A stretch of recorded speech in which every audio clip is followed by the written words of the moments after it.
I think we're going to be going into stories from Mr. Ballens that has something to do with poisoning, because it says in here, this town's secret ingredient will make you sick. So we're going to get ready for people dying, probably from the bubonic plague or by some sort of sepsis or some sort of crazy microbug that no one's ever heard of at the time. One thing's for sure, we're going to react to the video that Mr. Ballens is doing today. But if this is the first time being here or seeing any of my reactions, then please hit like and subscribe. It supports me, supports the channel, and I do appreciate it very, very much. Right, okay, Mr. Ballens, let's see what you've got and what you're going to do to that damn like button. Today, I'm going to tell you three stories about people who did things they should not have done. And then also, I'm going to show you the insane lengths they went to try to cover up what they did. But before we get into today's stories, if you're a fan... Mark Calloway was the name of the Undertaker. That's right. Cheers, Chris. We had a debate before we did this reaction. We're doing this on a stream. We had a debate before I did this video, and I was saying, what's the Undertaker's name? Mark Callahan, I said, but it's Calloway, so I wasn't far away. I don't even know why that's important. Right, we're going to do it to the like button. And of the strange, dark, and mysterious delivered in story format, then you've come to the right place, because that's all we do, and we upload 2, 3, even 4 times every week. So if that's of interest to you, please offer to make the like button an ice cream sundae. But instead of using cherry sauce, go ahead and douse it in ketchup. Also, please subscribe to our channel and turn on all notifications so you don't miss any of our weekly uploads. Mind you, the amount of sugar that's in ketchup, it'd probably be like just like having an ice cream with cherry sauce on, wouldn't it? Let's go. One ingredient. Ketchup. On the afternoon of December 1st, 1999, a middle-aged man named Li Hao was standing in the back office of a small restaurant in Dacheng County, which is in southwestern China, when he suddenly heard somebody yelling in the seating area. They were screaming for the manager, and that was Li. So he hurried out of the office to see what... Tell you what, Lee's got a great name though, hasn't he? What's he said? Give him like that blowfish that you can't cook right. They were screaming for the manager, and that was Li. So he hurried out of the office to see what was going on.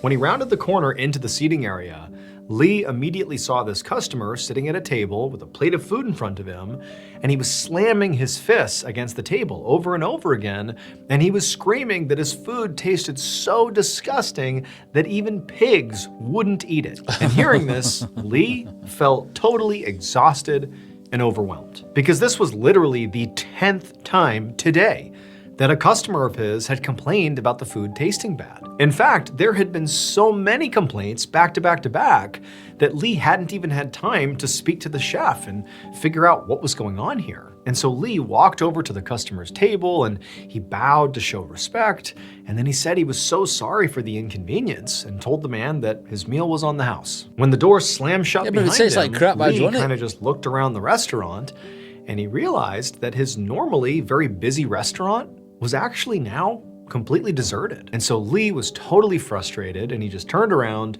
he marched to the back of the restaurant, and he flung open the door that led to the kitchen. And right inside, he saw the chef standing at the counter, cutting up some vegetables. And Li, by this point, was just so mad and frankly so worried about what was happening to his restaurant that when he got in there, he just started yelling at the chef. He told the chef that he better have a really good explanation for why everything he cooked that day had tasted so horrible. Otherwise, he was getting fired. But the chef immediately set his knife down and just put his hands up and was like, look, it's not my fault. He said he had also noticed that the food tasted really weird, but he didn't know why. All of his ingredients were fresh. He hadn't changed any of his recipes, like he didn't get it. However, the chef said he had talked to some other chefs who worked at different restaurants in the area, and they were saying the same thing, that people are saying their food tastes bad and they don't know why. Right, so something's polluting here. Maybe it's something in the water, isn't it? The water system. That's the best way I can think of something here to be contaminating all of these restaurants at the same time, because every restaurant uses water. All right, let's go. So the chef said, like, whatever's going on here, it's affecting everybody. And so the next morning, Li met up with a bunch of these other restaurant managers in the neighborhood to talk about the problems that they were all having with their food. And very quickly, he realized, one, it was true that these other restaurants were having this same issue. And two, they all learned that they were all sourcing one ingredient from the same place. And so they all figured that it was this ingredient that was the problem. And they needed to get together and call the supplier and figure out what was wrong. Later that same day, a man named Yang Guisho walked along a rugged dirt path up a steep hill not far from the restaurant that Lee managed. Yang worked for the supplier that Lee and the other restaurant managers had called, and now he was going to inspect this ingredient that they thought was making all of their food taste bad. And Yang admittedly really wasn't sure what to expect. The supplier he worked for didn't usually get any complaints, and the specific ingredient that these restaurant managers were worried about was normally very good. But Yang did think it was possible that maybe the ingredient could have been tainted somehow. Maybe because rats had gotten into the building where they stored it or something. So Yang hiked to the top of the hill where there was a tall concrete storage building. He climbed up a rusty metal ladder to the top of the building and then opened up a door and went inside. It was dark inside, which he expected, so he pulled out his flashlight and he turned it on. And he sort of expected to maybe see some rats, but when he looked around, he didn't see any. However, he did see something. Right beyond where he was standing, basically right inside this room, there was this large canvas bag that definitely should not have been in there. Okay. And so Yang, he just reached out instinctively and began to poke the bag, and something fell out of it. And for a second, Yang couldn't even process what he was seeing. But then all at once, he understood, and suddenly everything made sense. He scrambled out of the building, went down the ladder, and ran to go call the police. It would turn out the ingredient that all the restaurants had in common was their water. And so when Yang went into the water tower and saw that canvas bag, well, what came rolling out of it was a decomposing human head, which meant for two... What? Oh my God, right, what the hell? Out of it was a decomposing human head, which meant for 2 full weeks, every restaurant nearby had been cooking their food with water that was tainted by a rotting corpse. The police would later determine that the body belonged to a man from another town who had been robbed and killed by 3 members of an organized crime group. Right. Those 3 men were found, they were arrested, found guilty, and sentenced to death. By drowning. I mean, fucking hell. I called it being the water. I thought it might have been some sort of bacteria or that. I didn't think it was going to be a human head that was rotting under the... Jesus Christ.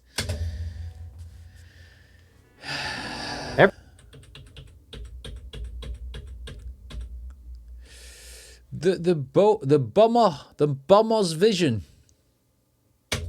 Okay. What the hell is a bomber?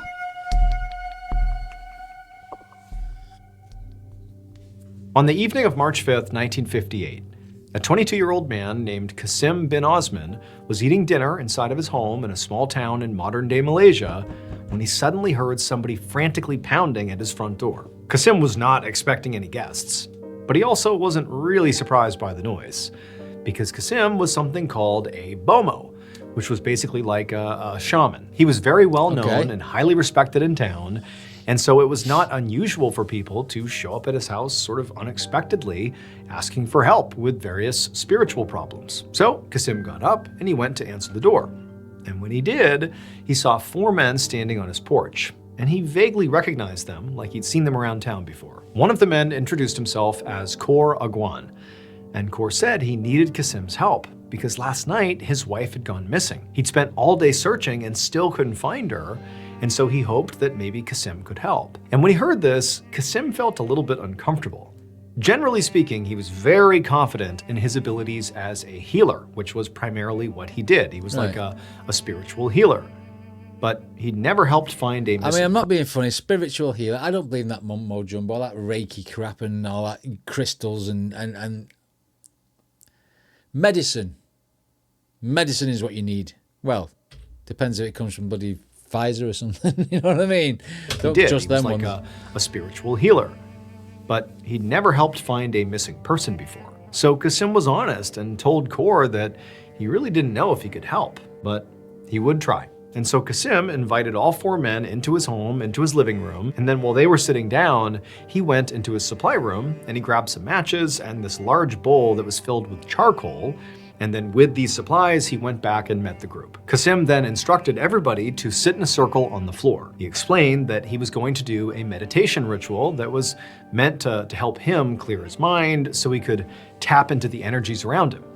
Ideally, he said, he would be able, through this process, to connect to Kor's wife's energy so he could maybe find her. And so the group, after sitting down and sort of understanding the instructions, Kasim, he struck a match and then lit the charcoal on fire that was in this bowl. Then Kasim actually leaned his head over this, smoldering bowl of charcoal and began taking in these huge breaths of smoke. And then Kasim died of smoke inhalation, probably. I mean, what? I mean, sitting in a circle, sniffing smoke to see where someone's wife is. I'd rather believe Oda Mae Brown from Ghost. Do you know what I mean? Saying she's talking to Sam. Kept inhaling the smoke until he felt so lightheaded that he was about to pass out, and right as he's on the verge of losing consciousness, an image flashed through his mind. For a split second, what he saw was this light green field that seemed to extend, into infinity, just a massive green field. And so at this point, Kasim, he snapped his head back, stopped breathing in all the smoke, and he told Kor and the other men that he knew where they needed to go. About 15 minutes later, Kasim, Kor, and the other men walked into a light green field that was identical to the one Kasim had seen in his mind. It was a huge rice paddy right on the edge of town. And so when they got to this rice paddy, they split up and just began looking for, clues or maybe for Kor's wife. They didn't even know. And very quickly, one of the men yells out that he's found something. And so Kasim and Kor and the others, they join this guy and they look down and they see there's like this pile of straw that's covering something pretty sizable in the rice paddy. Eventually, one of the men reached down and began removing the straw, and at the base of it, underneath this big pile, was Kor's wife, and she was covered in blood, and she was dead. About 30 minutes... See, because the shaman did it, not because he had a premonition, not because he sniffed some charcoal and smoke. He knew where she was because he did it. Later, a police officer named J.C. Sabui sat inside of an interview room at the police station with Kor, the dead woman's husband. By this point, Sabui had been briefed on the details of this case.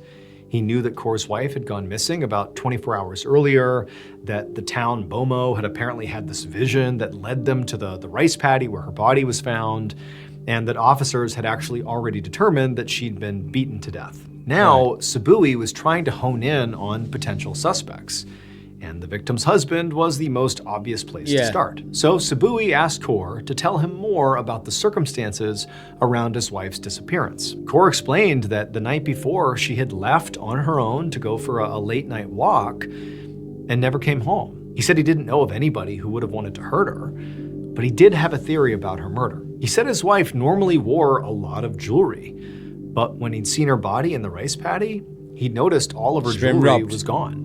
So he wondered if maybe she'd been robbed. Sabui thought the idea that this woman just went on a random nighttime walk by herself right before she went missing and turned up dead, it just seemed sort of unlikely. Right. And it also seemed like Kor was just really eager to throw suspicion off of himself. But the robbery angle also did sound plausible. I mean, turning up with no jewelry on when she normally wore jewelry suggests a robbery. So Sabui decided to follow up both on the husband and the robbery angle. And he and his team would spend the next 4 days searching for evidence against Kor and for this missing jewelry. But they came up totally empty. And so 96 hours... Why don't you go and ask that shaman, sit in a circle and find out who did it? I've got a picture. It was Kor. I've got a picture. It was the shaman. Do you know what I mean? Into this investigation, they basically had nothing to show for it. And so as a result, he sort of felt desperate. And even though he didn't normally believe in the town Bomo's visions or magic, they're going to ask him, aren't they? He felt like, it was one of his visions that led to this body. Maybe he actually is as good as he says he is. Why don't we ask him what he thinks? Okay. On the morning of March 9th, so this is 4 days after Kor's wife's body was found, Sabui knocked on the town Bomo's front door. And when Kasim answered, Sabui explained the situation about how, there was missing jewelry and maybe it was a robbery and they didn't know what. And they asked if Kasim would be willing to help, since, after all, he had already found the body. Now, Kasim was not particularly eager to be a part of this investigation. He openly said, I don't solve crimes. I'm a spiritual healer. But, he had to admit that He's already gotten involved. He's the one whose vision led to the finding of the body, and so he told Sabui give it a that, go. of course, he would try. So Sabui watched as Qasim left the door and went into his house and then came back with a bowl of charcoal. And before long, Qasim had lit it on fire and was deeply inhaling the fumes coming off of it. And after a minute or two, when Qasim was like totally messed up from breathing in all this smoke, he looked up and he said he's had another vision. And so he jumped up, he left his house and began walking down the street. And Sabui just followed right behind him. And Sabui watched as Qasim would stop in front of each house, and for a few moments he would just stare at the house. And then eventually he would just move on. Is this the house I've seen? Qasim looped all around. I bet he's seen a house this time instead of a field, and he's just trying to see if this was the house in his vision. That's what he's doing, isn't he? Around town, just stopping and staring at all. Oh, he's just going to say it's him to set the emphasis off himself because the shaman did it. All these houses for literally hours. And to Sabui, he was starting to feel like it was a mistake to bring Qasim in because it just seemed like this isn't going anywhere. His ability to find the body happened pretty much right away. What is this? Like, what is he doing? However, out of nowhere, Qasim stopped in front of yet another house, stared at it for a second, and then turned and told Sabui, "This is where the jewelry is." And this actually made Sabui feel very intrigued.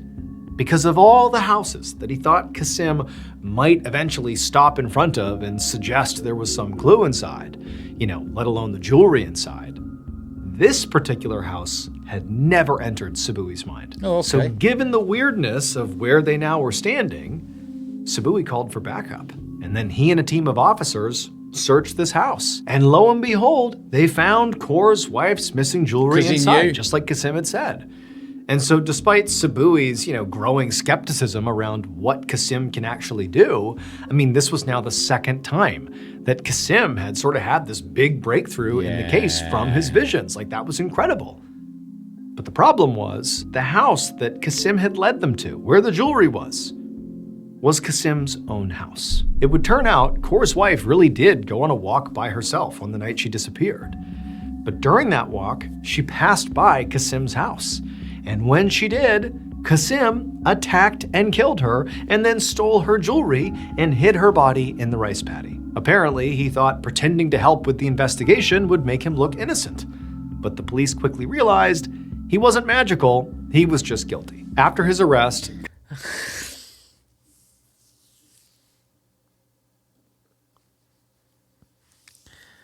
I called it. He knew where she was because he killed her. And then all the houses, he's like, blah, blah, blah, blah, blah. And then he goes and actually grasses himself up.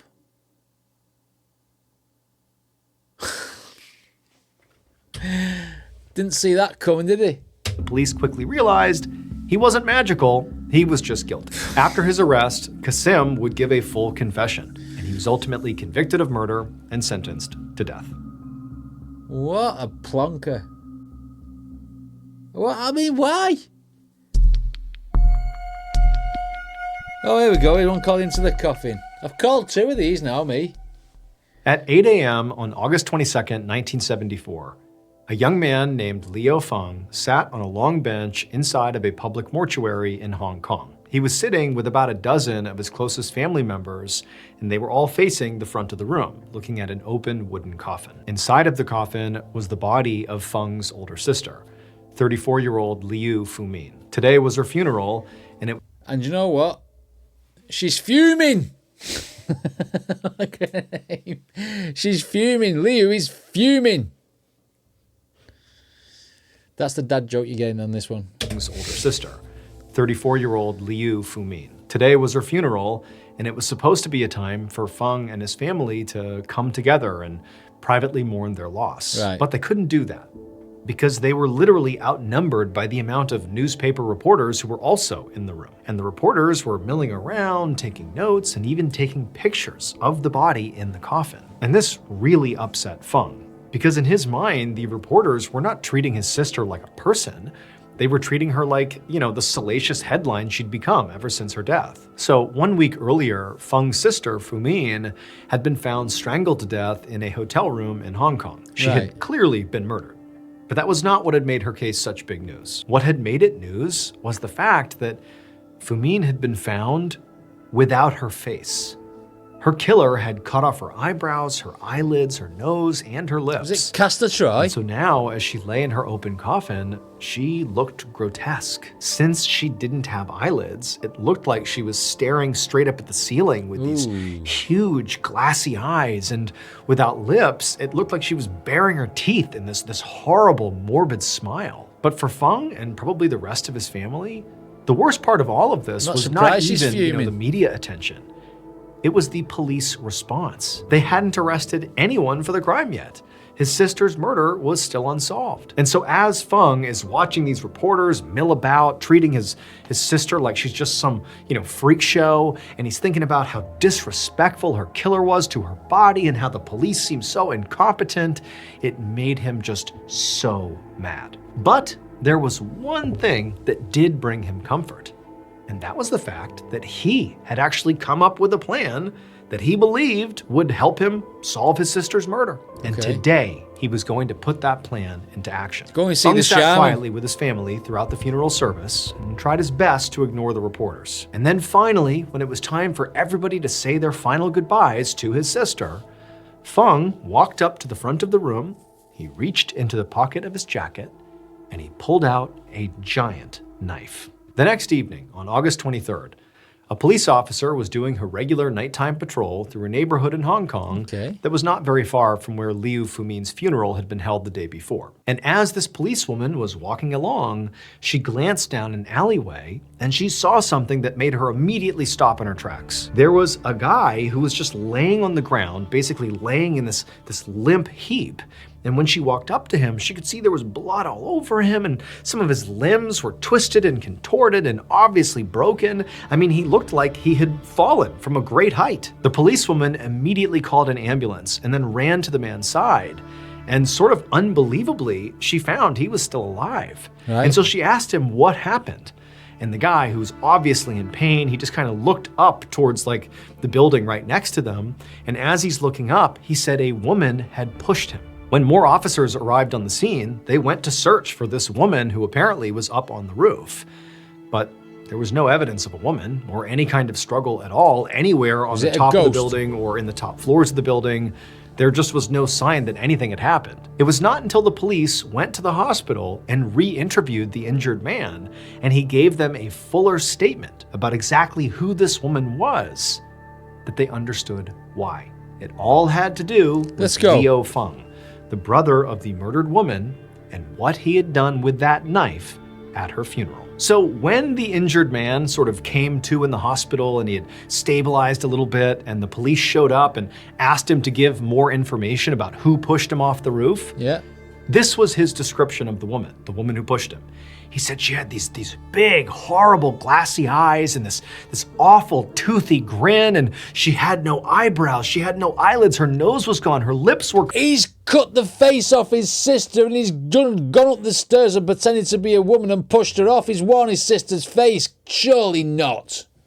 Gone. She looked horrifying. Obviously, he was basically describing the murdered woman, Liu Fumin, but she was dead, literally dead when he got pushed off the roof.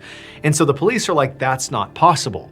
A dead woman could not have pushed you off the roof. But wait, her brother, the murdered victim's brother, Liu Feng, at the funeral when he pulled out that knife, he then went on to perform this ancient Taoist ritual where he stabbed the knife into his sister's wooden coffin, which he believed would unleash her spirit so it could go find and take revenge on her killer.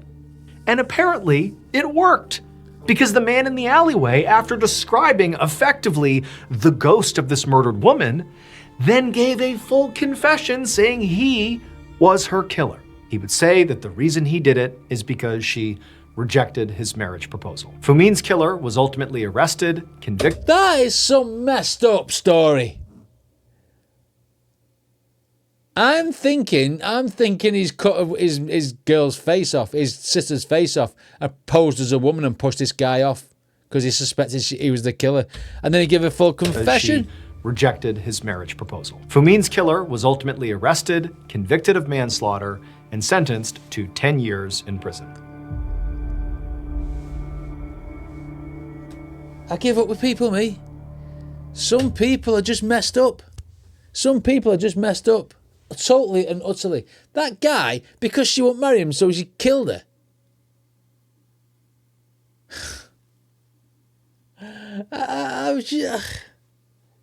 It begs belief. It does beg a belief. I mean, the water one, okay, you got some sort of gangland thing going on there, and someone's had their head cut off and thrown into a water silo. You know, you get that. That happens all the time with these cartel types, I suppose. But that one, that was ridiculous. I'm not having that shaman either. I called him out straight away. There ain't no way. There ain't no way that shaman shit is real. Anyway, what did you guys think? Let me know in the comments. Don't forget to check out Mr. Ballens' original video, and I'll see you next time.